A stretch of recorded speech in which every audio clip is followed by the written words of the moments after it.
Welcome back to your English learning journey. In today's video, we'll dive into chapter 4 from the diary of Anne Frank, a touching and thought-provoking extract from the real diary of a young girl living through one of history's darkest times.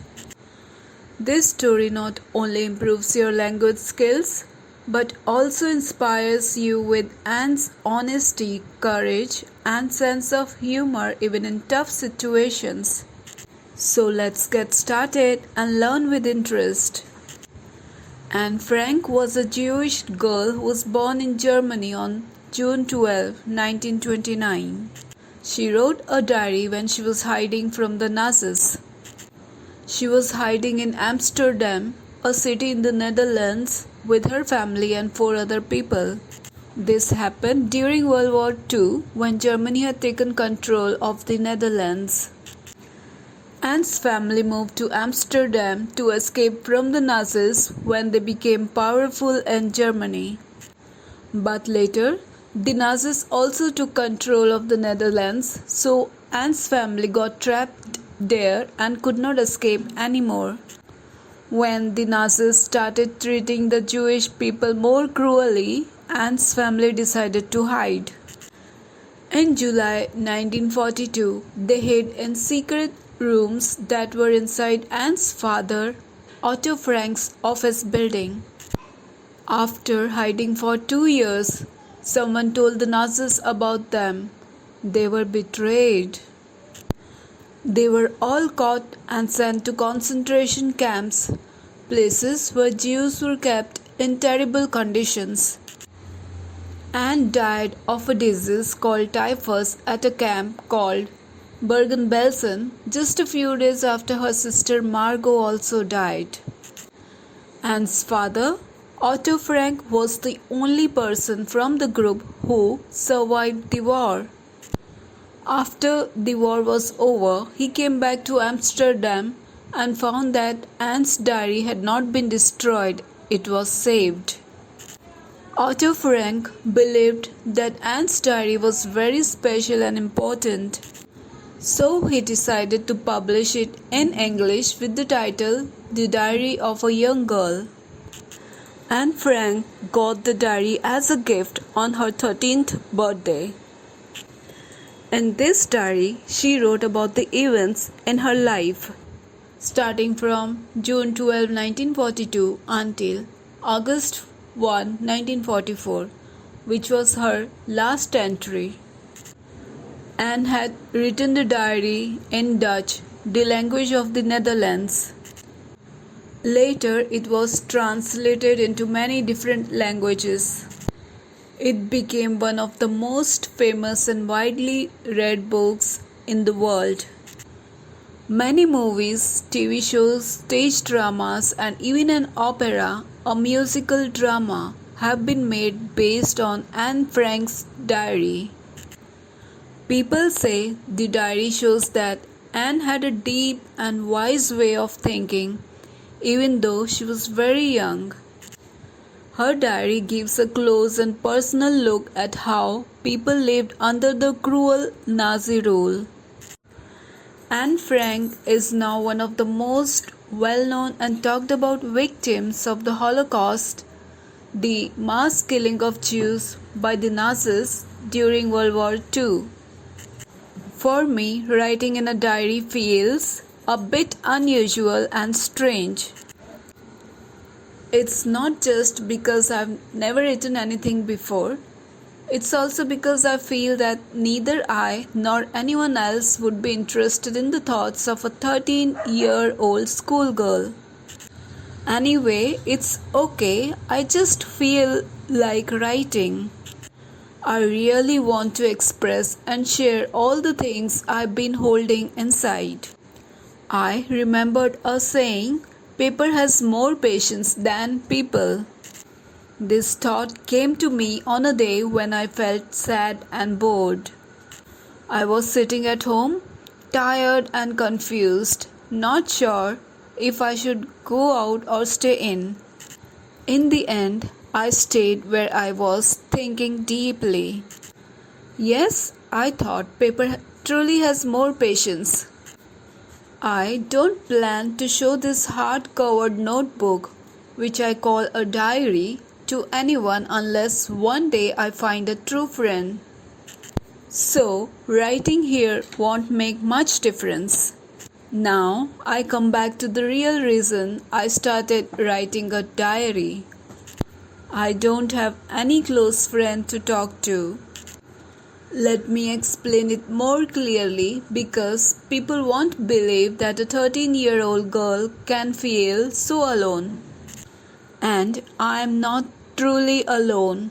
I have parents who love me, a sister who is 16 years old, and around 30 people I know whom I can call friends.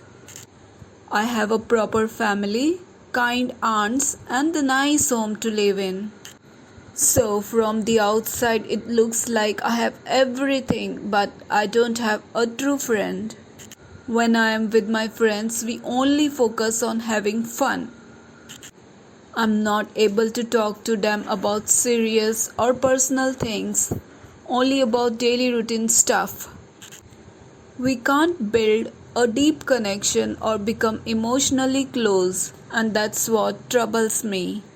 Maybe it's my own fault that we don't share our deep feelings with one another. Anyway, this is the way things are, and sadly, they are not going to change anytime soon. That's the reason I began writing this diary, to share my thoughts like I would with a true friend. To make this imaginary friend feel more real to me. I don't want to just write boring facts in the diary like most people do. I want to treat the diary like my true friend. And I have decided to give this friend a name. I will call her Kitty. If I start writing to Kitty, my diary, without any background, no one will understand my stories. So, I should first give a short summary of my life, even though I don't really feel like doing it. My father, whom I love and admire a lot, got married to my mother when he was 36 years old and she was 25. My elder sister Margot was born in Frankfurt, Germany in 1926. I was born later on June 12, 1929.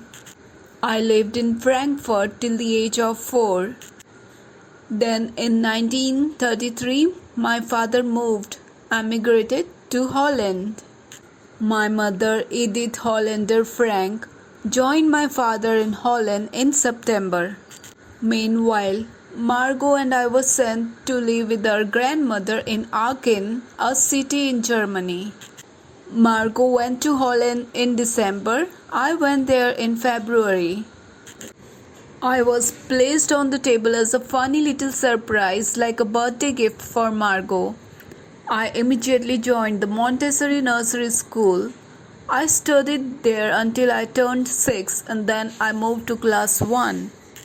When I reached the 6th class, my teacher was Mrs. Kuperus, who was also the headmistress of the school. At the end of that year, when I had to leave the school, both of us cried a lot. It was a very emotional goodbye. In the summer of 1941, my grandmother became sick and needed surgery. Because of that, my birthday celebration was very simple and quiet. My grandma passed away in January 1942. No one really knows how often I remember her and how much I still love her. In 1942, we tried to celebrate my birthday properly to make up for the one we missed earlier. We even lit a candle in memory of Grandma along with the other birthday candles. All 4 of us in the family are doing fine. And now I've come to the present date, that is June 20th, 1942, when I'm seriously dedicating this diary. Dear Kitty, the name Annie gave to her diary. Everyone in our class is extremely nervous and scared. The reason is soon there will be a meeting where teachers will decide who passes to the next class and who will have to repeat the same class. Half of the students are jokingly placing bets on who will pass or fail. My friend Gian and I laugh a lot at two boys, Cian and Jack, sitting behind us. They have bet all their holiday pocket money on whether they'll pass or fail. All day long, the boys keep arguing back and forth like, "You will pass." "No, I won't." "Yes, you will." "No, I won't." Even when G gives them serious looks or when I shout at them in anger, they still won't stop talking. In my opinion, there are so many weak students, dummies, that almost 1/4 of the class should fail and repeat the year. But teachers are so unpredictable, you can never guess what they will decide. I'm not very worried about my girl friends or myself. I think we'll all pass to the next class. Maths is the only subject I'm unsure about. Right now, all we can do is wait for the results. Meanwhile, we keep encouraging each other not to get disheartened. I have a good relationship with all my teachers. There are 9 teachers, 7 men and 2 women.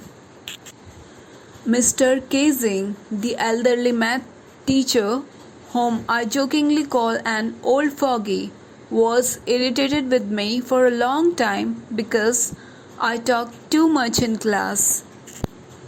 After warning me many times, he gave me extra homework. I had to write an essay on the topic, a chatterbox, someone who talks too much. I thought, what can I even write on a topic like chatterbox? Then I decided I would think about it later. I wrote the essay topic down in my notebook, kept it in my bag, and then tried my best to stay silent in class. That evening, after finishing all my homework, I noticed the note about the essay I had to write. I started thinking about what to write while chewing the end of my pen, deep in thought. Anyone could just write nonsense and leave big gaps between words to fill the pages. But the real challenge was to give good logical reasons to show that talking is actually important. I kept thinking hard, and then suddenly a good idea came to me. I wrote all 3 pages that Mr. Keesing had asked for, and I was happy with my work. I wrote that talking is a natural quality in students and I would try my best to control it. But I would never be able to completely stop talking because my mother also talks as much as I do, maybe even more. And you really can't change habits that you inherit from your family. Mr. Casing laughed a lot after reading my funny and clever reasons in the essay. But when I continued talking again in the next class, he gave me another essay to write as punishment. This time the topic was an incorrigible chatterbox, which means someone who just can't stop talking no matter what. I gave the essay to him, and for the next 2 classes he didn't complain about me talking. But in the 3rd class after that, he lost patience again because I started talking once more. He said, "And Frank, since you talked again in class, your punishment is to write another essay. The title is Quack, Quack, Quack, said Mistress Chatterbox. This funny title compares her to a noisy duck that keeps quacking." The whole class burst out laughing. I also laughed even though I had almost run out of clever ideas to write down about chatterboxes. It was a time to think of a new and creative idea. My friend San, who writes good poems, offered to help me write the essay as a poem. I was very happy. Mr. Casing gave me a funny topic as a joke, but I decided to turn the joke back on him in a smart way. I completed the poem and it turned out really nice. The poem was about a mother duck, a father swan, and their three ducklings who were killed by the father because they made too much noise, quacked too much. This was a funny way to show what happened in class. Luckily, Mr. Casing understood the joke and didn't get angry. He read the poem aloud to our class with his own funny comments and even shared it with other classes too. After that, I was allowed to talk in class. I didn't get any more punishment homework. In fact, now Mr. Casing has become very funny and always tells jokes.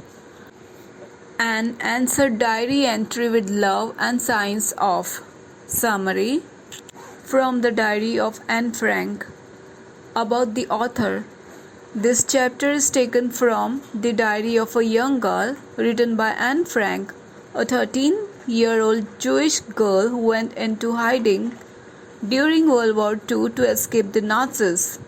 Her diary tells us about her thoughts, feelings, and daily life in hiding.